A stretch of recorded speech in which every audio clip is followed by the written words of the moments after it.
بسم اللہ الرحمن الرحیم نحمدہ ونصلی ونسلم علی رسولہ الکریم اما بعد۔ سورہ بقرہ کی آیت نمبر 52 تک کی تفسیر، اس کا ترجمہ اور اس کے مضامین آپ کے سامنے آئے۔ ان آیات میں اللہ تعالیٰ کی طرف سے بنی اسرائیل پر ہونے والے انعامات کا تذکرہ کیا گیا ہے، اور اگلی آنے والی آیات میں بھی اللہ تعالیٰ نے اسی سلسلے کو آگے بڑھایا ہے اور کچھ مزید انعامات ذکر فرمائے ہیں۔ آیت نمبر 53 میں اللہ تعالیٰ نے فرمایا ہے وَإِذْ آتَيْنَا مُوسَى الْكِتَابَ وَالْفُرْقَانَ لَعَلَّكُمْ تَهْتَدُونَ۔ اِذ متعدد مرتبہ عرض کر چکا، اذکر یاد کرو، آتینا، آتا یوتی، ایتا کا معنی ہوتا ہے عطا کرنا، بخشنا، دینا۔ موسیٰ، حضرت موسیٰ علیہ السلام، الکتاب، الکتاب کا لفظی معنی تو ہوتا ہے کتاب، خاص کتاب۔ ظاہر ہے حضرت موسیٰ علیہ السلام کو جو کتاب دی گئی تھی وہ تورات تھی، لہذا یہاں الکتاب سے مراد تورات ہے۔ والفرقان، الفرقان عربی زبان میں اس کا معنی ہوتا ہے فرق کرنے والی چیز، جدا کرنے والی چیز۔ فرقان حق اور باطل میں فرق کرنے والی چیز، حق کو باطل سے اور باطل کو حق سے جدا کرنے والی چیز۔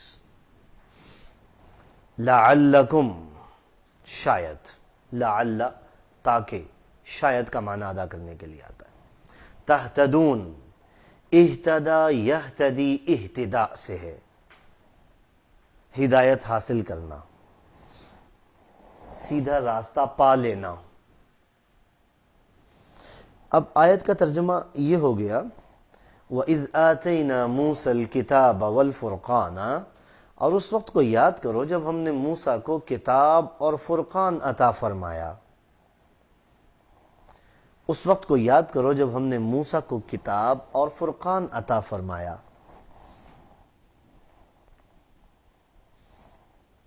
لَعَلَّكُمْ تَهْتَدُونَ، تاکہ تم ہدایت حاصل کر لو۔ لَعَلَّكُمْ تَهْتَدُونَ، تاکہ تم ہدایت حاصل کر لو، تم ہدایت پا جاؤ، سیدھے راستے پر چل پڑو۔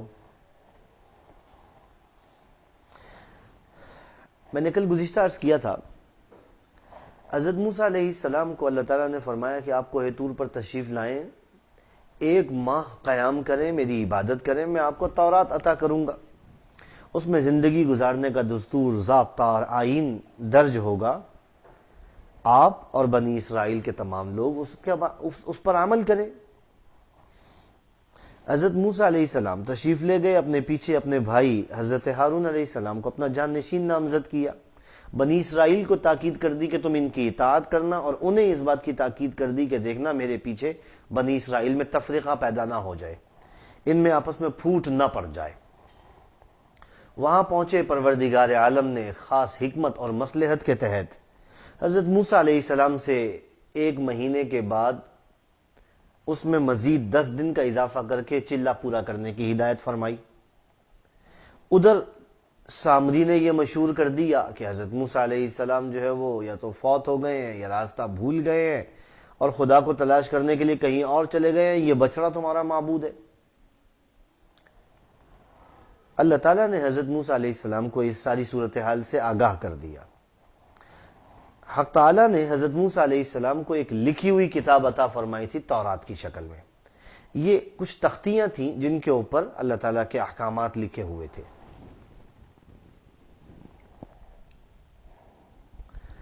اس آیت میں الکتاب سے مراد یہی تورات ہے جو اللہ تعالیٰ نے اپنے وعدے کے مطابق حضرت موسیٰ علیہ السلام کو عطا فرما دی۔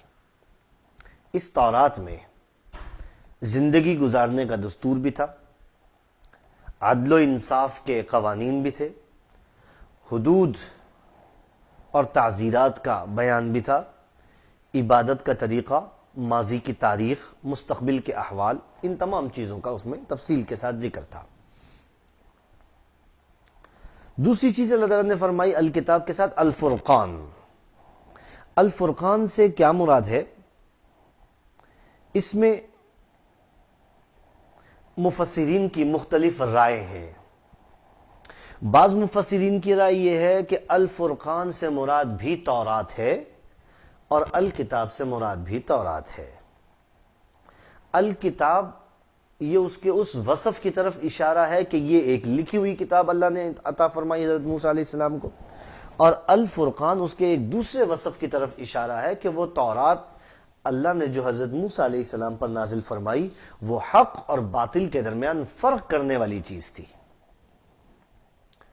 حق اور باطل کو ایک دوسرے سے نمایاں اور ممتاز کرنے والی کتاب تھی۔ بعض مفسرین نے یہ فرمایا، اور بعض مفسرین نے یہ فرمایا کہ الکتاب سے مراد ہے تورات اور الفرقان سے مراد ہے ان کے معجزات۔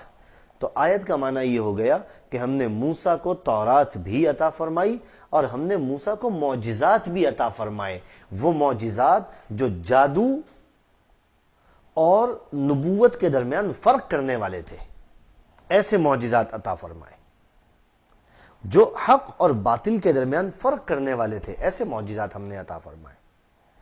دونوں معنی اپنی جگہ صحیح ہیں، وہ معنی بھی مراد لیا جا سکتا ہے اور یہ معنی بھی مراد لیا جا سکتا ہے، اور خلاصہ کلام یہی ہے کہ اللہ تعالیٰ نے حضرت موسیٰ علیہ السلام کو تورات بھی عطا فرمائی اور اس کے علاوہ کچھ اور معجزات بھی عطا فرمائے۔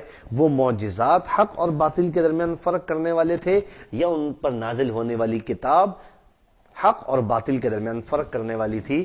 قصہ مختصر یہی ہے کہ معجزات ہوں یا تورات ہو، اسے نازل کرنے کا ایک ہی مقصد تھا، لعلکم تہتدون، تاکہ تم ہدایت پا جاؤ، تم سیدھے راستے پر چل پڑو، زندگی گزارنے کا ایک خدائی قانون، ضابطہ اور دستور تمہارے ہاتھ آ جائے، تم یہ نہ کہہ سکو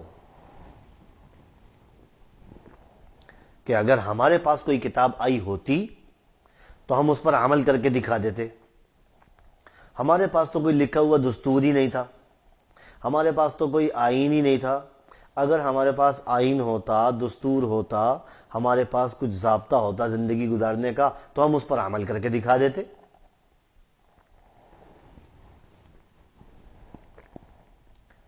کیونکہ بنی اسرائیل ان کے پاس کتاب موجود، اس کے باوجود کتاب کے کچھ حصے پر ایمان لاتے، کچھ حصے کا انکار کر دیتے، اپنی مرضی سے اس میں ترمیم کر دیتے، تحریف کر دیتے، کسی پر عمل کرتے، کسی پر نہ عمل کرتے، کسی کو تسلیمی کرنے سے انکار کر دیتے۔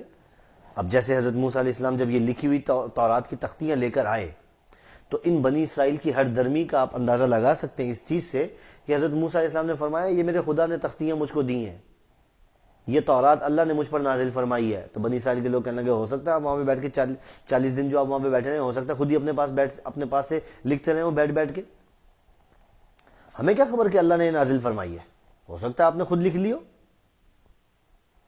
ہم کیسے یقین کر لیں کہ یہ خدا کا کلام ہے؟ یعنی حضرت موسیٰ علیہ السلام کو کسی موقع پر بھی انہوں نے تنگ کرنے سے، ایذا پہنچانے سے اپنے آپ کو روکا نہیں، جہاں موقع ملا حضرت موسیٰ علیہ السلام کو ایذا پہنچائی اور ان کو ستایا۔ بالآخر حضرت موسیٰ علیہ السلام نے تنگ آ کر فرمایا بھئی اگر تمہیں یقین نہیں آتا ایسا کرو، اپنے میں سے 70 آدمی منتخب کرو جو تمہارے بڑے بڑے سردار ہوں، بڑے معززین لوگ ہوں، میں ان کو لے کر کوہ طور پر چلا جاتا ہوں، اللہ تعالیٰ سے دعا کرتا ہوں، اللہ تعالیٰ تمہارے سامنے خود فرما دے گا ہاں یہ میرا کلام ہے، یہ میں نے موسیٰ کو دیا، تب تو تمہیں یقین آ جائے گا۔ کہنے لگے ہاں جی بالکل بالکل بالکل بالکل، آپ ہمیں لے چلیں، وہاں پر پہنچ کر جو ہے نا وہ ہم کو یقین آ جائے گا۔ اب جب یہ وہاں پر پہنچے کوہ طور پر، اللہ تعالیٰ نے غیبی طور پر حضرت موسیٰ علیہ السلام سے کلام فرمایا۔ اب بجائے اس کے کہ بنی اسرائیل کے لوگ اس حجت پر تو تسلیم کر لیتے، لیکن یہاں پر پہنچ کر بھی ان کی ہٹ درمی اور ضد اور ان کی نفس یعنی ان کے ذہن کی جو سوچنے سمجھنے کی صلاحیت تھی اس نے جو ہے وہ ان سے ایک اور اعتراض کروا دیا۔ کہنے لگے موسیٰ ہمیں کیا پتا کہ خدا بول رہا ہے کہ شیطان بول رہا ہے، وہ بھی سامنے نہیں آتا، یہ بھی سامنے نہیں آتا، معاذ اللہ استغفر اللہ. ہمیں کیا خبر کون بول رہا ہے؟ ہم تو اس وقت تک ایمان نہیں لے کر آئیں گے جب تک خدا ہمارے سامنے نہ آ جائے. جب تک خدا ہمارے سامنے نہیں آئے گا اس وقت تک ہم ایمان نہیں لے کر آئیں گے. ظاہر ہے یہ ایک ایسی گستاخی اور بدتمیزی تھی جس پر حق تعالیٰ کو غصہ آنا ہماری سمجھ میں بھی بات آتی ہے کہ ان گستاخوں کو اب سزا ملنی چاہیے. چنانچہ ایسا ہوا کہ ایک دم بجلی کی کڑک آئی اور وہ 70 کے 70 وہیں پر مر گئے. وہ سارے کے سارے وہیں پر مر گئے. اب حضرت موسیٰ علیہ السلام فکر مند ہو گئے، کہنے لگے پروردگار اگر میں یہاں سے واپس گیا اور ان 70 میں سے کوئی ایک آدمی بھی ایسا ہوا جس کو کوئی خراش آئی تو لوگ تو میرے اوپر الزام لگائیں گے موسیٰ لے کر ہی اس لیے گیا تھا کہ ان کو مروا دے. یہ خدا کا کلام تھوڑی سنانے کے لیے لے کر گیا تھا، یہ تھوڑی ثابت کرنے کے لیے لے کر گیا تھا کہ یہ خدا کا کلام ہے. یہ تو ان کو مروانے کے لیے لے کر گیا تھا. پروردگار یہ تو میرا جینا حرام کر دیں گے. اتہلکنا بما فعل السفہاء منا، یہ تو بے وقوف ہے، ان کی حرکتوں کی وجہ سے آپ ہمیں بھی ہلاک کر رہے ہیں. پھر بالآخر اللہ تعالیٰ نے حضرت موسیٰ علیہ السلام کی دعا پر ان 70 افراد کو دوبارہ زندہ کیا. تب کہیں جا کر وہ مطمئن ہوئے اور خاموش ہوئے اور انہوں نے آ کر کہا ہاں جی یہ خدا کا کلام ہے. لیکن اس پر عمل آپ پڑھیں گے، اگلی آیتوں میں آئے گا انشاءاللہ، وہاں پر بتایا جائے گا عمل کرنے کی کیا صورت آتی. جب عمل کرنے کی باری آئی تو یہ تورات پر عمل نہیں کرتے تھے. یہاں تک کہ ایک مرتبہ اللہ تعالیٰ نے طور پہاڑ کو ان کے اوپر مسلط کر دیا، ان کے سروں کے اوپر لا کر کھڑا کر دیا کہ ہاں بھئی عمل کرتے ہو کہ نہیں. جب طور پہاڑ کو اپنے سروں کے اوپر جو ہے وہ منڈلاتے ہوئے دیکھا، اب ڈرے کہ کہیں ایسا نہ ہو کہ اگر ہم نے انکار کر دیا تو یہ پہاڑ ہمارے اوپر پھینک دیا جائے، ہماری تو ہڈیاں بھی سرما بن جائیں گی. لہذا مجبوراً اقرار کیا کہ نہیں صاحب اب ہم عمل کریں گے اس کے اوپر. یہ تو ان لوگوں کی فطرت ہے، یہ تو ان لوگوں کی تاریخ ہے، اور یہ تو ان لوگوں کا حال ہے کہ حضرت موسیٰ علیہ السلام کے اوپر ایمان لانے، ان کی دعوت کو قبول کرنے اور ان کی بات پر اعتماد کرنے کے بجائے کیسے کیسے انہیں زک پہنچائی اور کیسے کیسے انہیں ایذا پہنچائی. اگلی آنے والی جو آیتیں ہیں ان کے اندر بھی انہی میں سے چند چیزوں کا تذکرہ ہے. یہ جو انہوں نے بچڑے کی پوجا کی تھی اس کی مناسبت سے بھی پروردگار عالم نے ان کو ایک حکم دیا. اور یہ جو انہوں نے حضرت موسیٰ علیہ السلام سے درخواست کی تھی کہ آپ ہمیں اپنے ساتھ لے کر جائیں اور ہم اس وقت تک ایمان نہیں لے کر آئیں گے جب تک کہ جو ہے نا وہ ہم یعنی خود اپنے کانوں سے نہ سن لیں، یہ سارے واقعات اگلی آنے والی آیتوں میں ذکر کیے گئے ہیں. اللہ تعالیٰ نے فرمایا ہے وَإِذْ قَالَ مُوسَىٰ لِقَوْمِهِ يَا قَوْمِ إِنَّكُمْ ظَلَمْتُمْ أَنفُسَكُمْ بِاتِّخَاذِكُمُ الْعِجْلَ. وَإِذْ اس وقت کو یاد کیجئے. قَالَ یقولو کا معنی ہوتا ہے کہنا. موسیٰ حضرت موسیٰ علیہ السلام لِقَوْمِهِ اپنی قوم سے، اپنی قوم کے لیے. یا قومی اے میری قوم. یہ یا قومی اصل میں تھا یا قومی یا کے ساتھ، آخر میں بھی یا تھی، بعد میں اس یا کو حذف کر دیا گیا کثرت استعمال کی وجہ سے، اور میم کے اوپر جو زیر ہے اس سے اندازہ ہو جاتا ہے کہ یہاں پر اصل میں یا تھی. یا قومی اے میری قوم، انکم بے شک تم، ظلمتم، ظلم یظلم کا معنی ہوتا ہے ظلم کرنا، نا انصافی کرنا. انفسکم، انفس جمع نفس کی ہے، مراد اپنی ذات. باتخاذکم، اتخذ یتخذ، اتخاذ کا معنی ہوتا ہے بنانا. العجل بچڑا. فتوبو الی بارئکم، تابا یتوبو کا معنی ہوتا ہے متوجہ ہونا. میں نے آپ سے پہلے عرض کیا تھا تابا کے ساتھ اگر لفظ علا آ جائے تو اس کا معنی ہوتا ہے توجہ کرنا، توبہ قبول کرنا. اور تابہ کے ساتھ اگر الی آ جائے، الا آ جائے تو اس کا معنی ہوتا ہے توبہ کرنا. تابہ علیہ کا معنی توبہ قبول کرنا، اور تابہ الیہ کا معنی توبہ کرنا. یہاں فتوبو الا، یہ جو لفظ الا آ رہا ہے یہ دلیل ہے اس بات کی کہ یہاں تابا یتوبو کا معنی توبہ کرنا، الا طرف، بارئکم، باری اللہ تعالیٰ کے ناموں میں سے ایک نام ہے هو اللہ الخالق البارئ المصور، البارئ پیدا کرنے والا، بارئکم، فاقتلوا، قتل یقتلو کا معنی ہوتا ہے قتل کرنا، انفسکم نفس کی جمع، ذالکم یہ، خیر لکم خیر بہتر، لکم تمہارے لیے، عند طرف پاس نزدیک، بارئکم تمہارے پیدا کرنے والے کے، بارئ پیدا کرنے والا، فتاب علیکم، اب یہ تابع علیکم آگے اعلی آ گیا تو اس کا معنی ہوگا توبہ قبول کرنا، متوجہ ہونا، تابع یتوبو توبہ کرنا، علیکم تم پر، انہو هو التواب الرحیم، التواب خوب توبہ قبول کرنے والا، الرحیم خوب رحم فرمانے والا۔ آیت کا ترجمہ یوں ہو گیا وَإِذْ قَالَ مُوسَىٰ لِقَوْمِهِ يَا قَوْمِ، اور اس وقت کو یاد کرو جب موسیٰ نے اپنی قوم سے فرمایا اے میری قوم،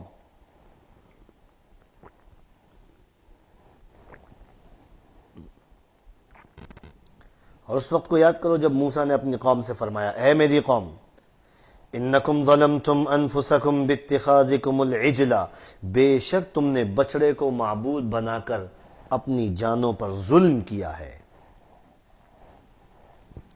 بے شک تم نے بچڑے کو معبود بنا کر اپنی جانوں پر ظلم کیا ہے، فتوبوا الی بارئکم،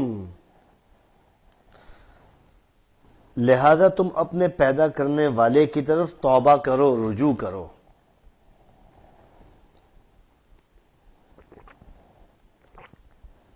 لہذا تم اپنے پیدا کرنے والے کی طرف توبہ کرو، رجوع کرو، فاقتلوا انفسکم، سو اپنے آپ کو قتل کرو، فاقتلوا انفسکم، سو اپنے آپ کو قتل کرو، ذالکم خیر لکم عند بارئکم، یہ تمہارے حق میں تمہارے پیدا کرنے والے کے نزدیک زیادہ بہتر ہے،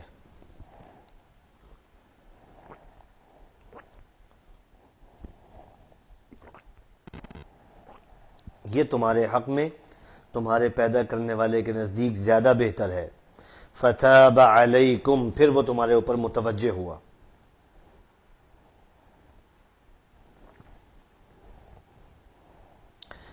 پھر وہ تم پر متوجہ ہو، انہو هو التواب الرحیم، بے شک وہ توبہ قبول کرنے والا، رحم فرمانے والا ہے،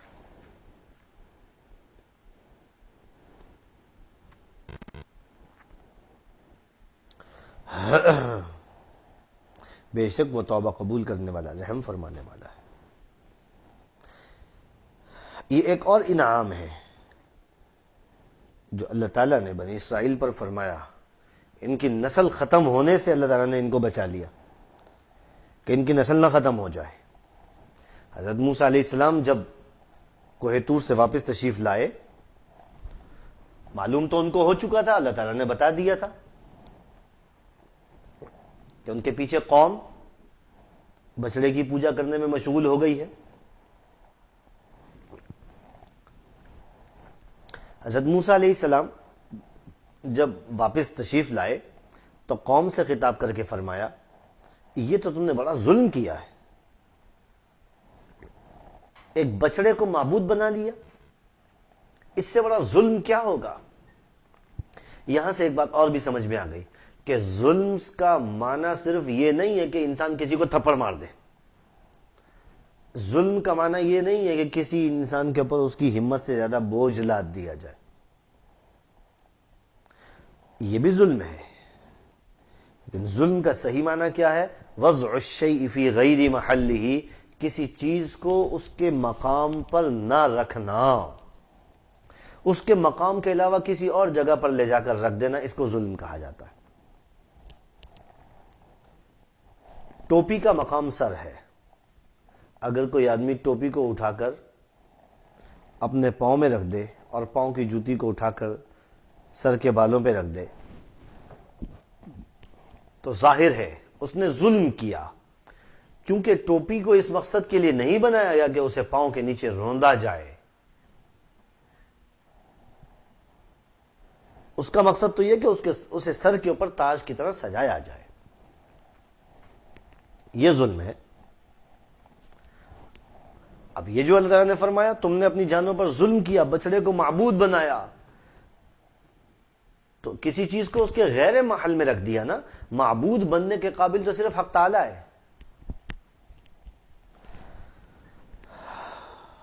انہوں نے بچڑے کی پوجا کر کے اپنی جانوں پر نہایت شدید قسم کا ظلم کیا. اصولی طور پر چونکہ اس جرم میں ان کی قوم کے سارے لوگ شریک تھے، اصولی طور پر اس ساری قوم کو تباہ و برباد کر دیا جانا چاہیے تھا. لیکن پھر اللہ تعالیٰ کی طرف سے بنی اسرائیل کے لیے اس سزا میں تخفیف کر دی گئی. پہلے تو یہ فرمایا گیا فَاقْتُلُوا أَنفُسَكُمْ، اپنے آپ کو قتل کرو. اپنے آپ کو قتل کرنے سے مراد یہ کہ ایک دوسرے سے قتل کرو، ایک دوسرے کو قتل کرو. ہر آدمی اپنے قریبی رشتہ دار کی گردن اپنے ہاتھ سے اڑائے.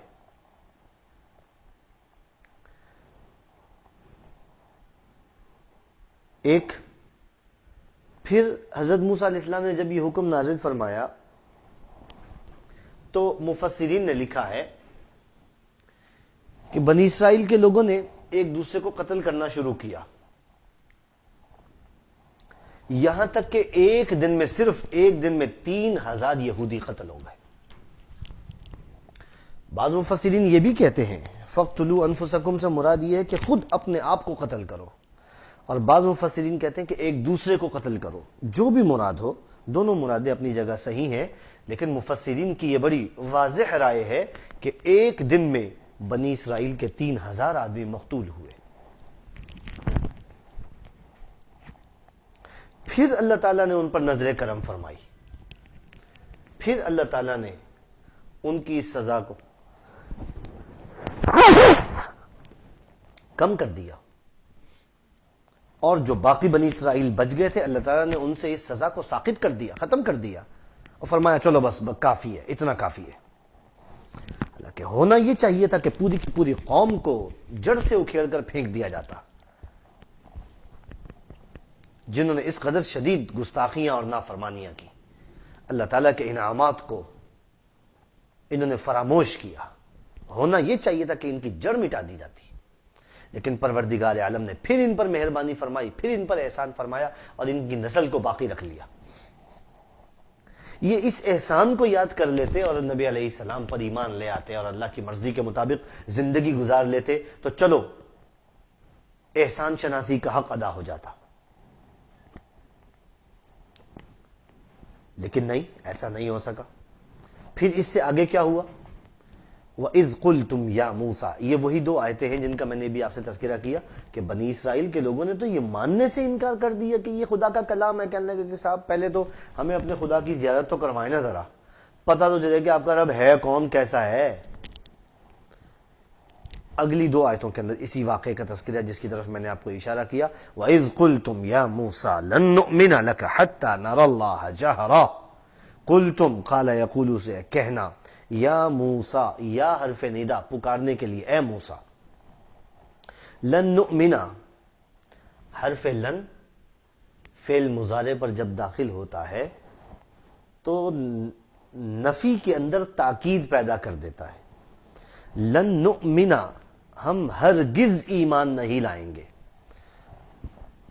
کسی صورت میں ایمان نہیں لائیں گے. لکا، تمہارے لیے، حتیٰ، یہاں تک، نر اللہ، نرا، رآ یرا کا معنی ہوتا ہے دیکھنا. حتیٰ نر اللہ جہرتن، جہرا کا معنی ہوتا ہے آمنے سامنے، آمنے سامنے کسی رکاوٹ کے بغیر، کسی پوشیدگی کے بغیر، آمنے سامنے. فَأَخَذَتْكُمْ، اخذ یاخذ کا معنی ہوتا ہے پکڑ لینا. الصاعقہ، صاعقہ کہتے ہیں بجلی کی کڑک کو. وَأَنْتُمْ تَنْظُرُونَ، انتم تم، تنظرون نظر ینظرو کا معنی ہوتا ہے دیکھنا. ثم لفظ ثم حرف عطف ہے، پھر. بعثناکم، بعث یبعث کا معنی ہوتا ہے بھیجنا، بھیجنا، مبعوث کرنا، زندہ کرنا. من بعد موتکم، تمہاری موت کے بعد. لعلکم، شاید کہ تم تشکرون، شکر کر جاؤ، شاید کہ تم شکر کرنے والے بن جاؤ. اب ان دونوں آیتوں کا ترجمہ یہ ہو گیا وَإِذْ قُلْتُمْ يَا مُوسَىٰ لَن نُؤْمِنَ لَكَ حَتَّىٰ نَرَى اللَّهَ جَهْرَةً، اور اس وقت کو یاد کرو جب تم نے کہا اے موسیٰ، اور اس وقت کو یاد کرو جب تم نے کہا اے موسیٰ ہم تمہارے اوپر ہرگز ایمان نہیں لائیں گے، ہم تم پر ہرگز ایمان نہیں لائیں گے. حتی نر اللہ جہرا، یہاں تک کہ ہم اللہ کو واضح طور پر اپنے آنکھوں کے سامنے دیکھ لیں، یہاں تک کہ ہم اللہ تعالیٰ کو واضح طور پر دیکھ لیں. فَأَخَذَتْكُمُ الصَّاعِقَةُ، سو تمہیں بجلی کی کڑک نے آ پکڑا، سو تمہیں بجلی کی کڑک نے آ پکڑا. وَأَنْتُمْ تَنْظُرُونَ، اس حال میں کہ تم دیکھ رہے تھے.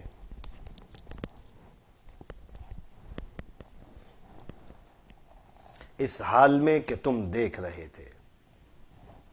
ثُمَّ بَعَثْنَاكُمْ مِن بَعْدِ مَوْتِكُمْ، پھر ہم نے تمہیں تمہاری موت کے بعد دوبارہ زندہ کیا.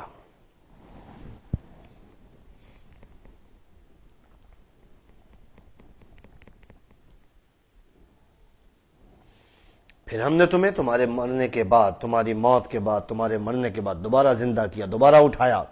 لعلکم تشکرون، تاکہ تم شکر کرو، تاکہ تم شکر کرو.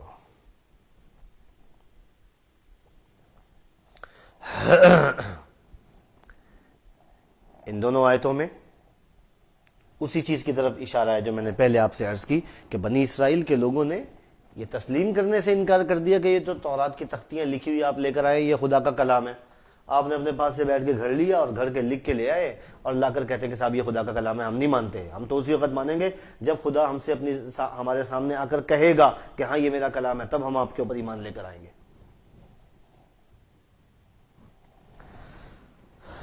بالآخر حضرت موسیٰ علیہ السلام انتخاب کر کے لے گئے، انتخاب ہو گیا. ان لوگوں نے وہاں پر جا کر بھی اپنی روش کو تبدیل نہ کیا، باوجود اس کے کہ سن لیا اپنی زبان اپنے کانوں سے، لیکن پھر کہنے لگے کہ جی ہم نے سنا ہے، دیکھا تو نہیں ہے، دکھائیں تو صحیح. ہم تو نہیں ایمان لائیں گے جب تک اپنے پروردگار کو اپنی آنکھوں سے نہ دیکھ لیں.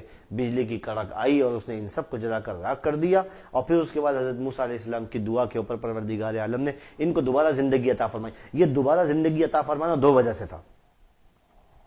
ایک اس وجہ سے تاکہ ان کو یقین ہو جائے کہ جس خدا نے ان کو ابھی دوبارہ زندہ کر دیا وہی خدا ان کو مرنے کے بعد دوبارہ زندہ کرنے پر قدرت رکھتا ہے.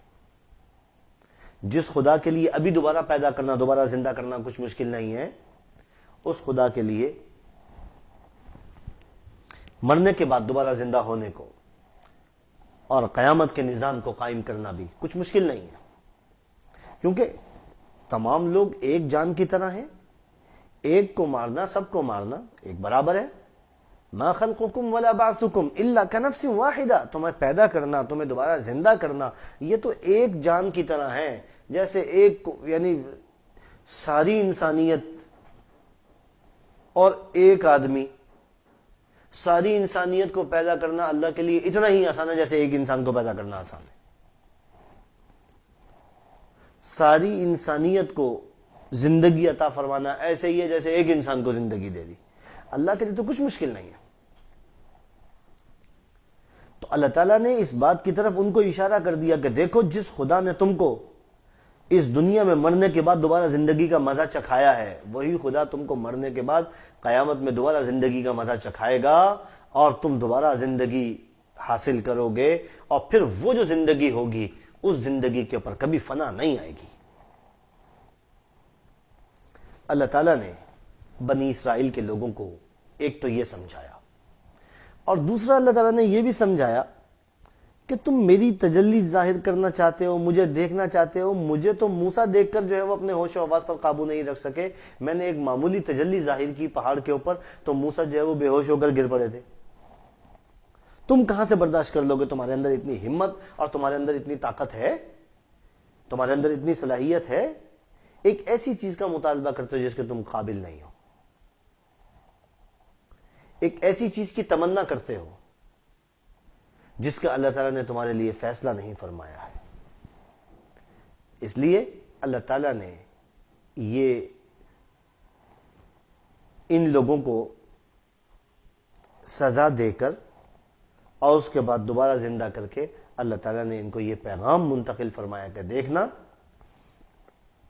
ایک دن آئے گا تمہیں اپنے اعمال کا حساب دینا ہوگا، جیسے ہم نے تمہیں آج مرنے کے بعد دوبارہ زندہ کر کے کھڑا کر دیا، ثم بعثناکم من بعد موتکم، کل بھی اسی طرح کھڑا کر دیں گے، کل بھی اسی طرح زندہ کر دیں گے، اور ہمارے لیے کچھ مشکل نہیں ہے۔ اور پھر یہ ان کی ہٹ دھرمی کی بھی ایک دلیل بن گئی کہ اتنے واضح معجزات دیکھنے کے باوجود بھی حضرت موسیٰ علیہ السلام کے اوپر ایمان نہیں لاتے اور ان کی تعلیمات میں تحریف اور تبدیل پیدا کرتے ہیں اور اس کو خدا کی طرف منسوب کرتے ہیں کہ صاحب یہ خدا کا کلام ہے، حالانکہ اپنا گھڑا ہوا کلام ہے جس کی خدا کی طرف نسبت کرتے ہیں۔ تو بہرحال اللہ تعالیٰ نے بنی اسرائیل کے ان 70 کے 70 افراد کو دوبارہ زندگی عطا فرمائی، یہ لوگ زندہ رہے، اور پروردگار عالم نے ان کو لوگوں کے لیے ایک نشانی بنا دیا تاکہ لوگ اس بات پر یقین کر لیں کہ ہمارا خدا نہایت زبردست قدرت والا ہے، اس کی قدرت کے سامنے کسی کی قدرت کا علامت نہیں ہے، اور وہ اپنے تمام فیصلوں میں خود مختار اور آزاد ہے، اس کے ساتھ اس کے فیصلوں میں کوئی دوسرا شریک اور سہیم نہیں ہے۔ اللہ تعالیٰ مجھے بھی اور آپ کو بھی صحیح سمجھ کی توفیق عطا فرمائے۔ وآخر دعوانا ان الحمد للہ رب العالمین۔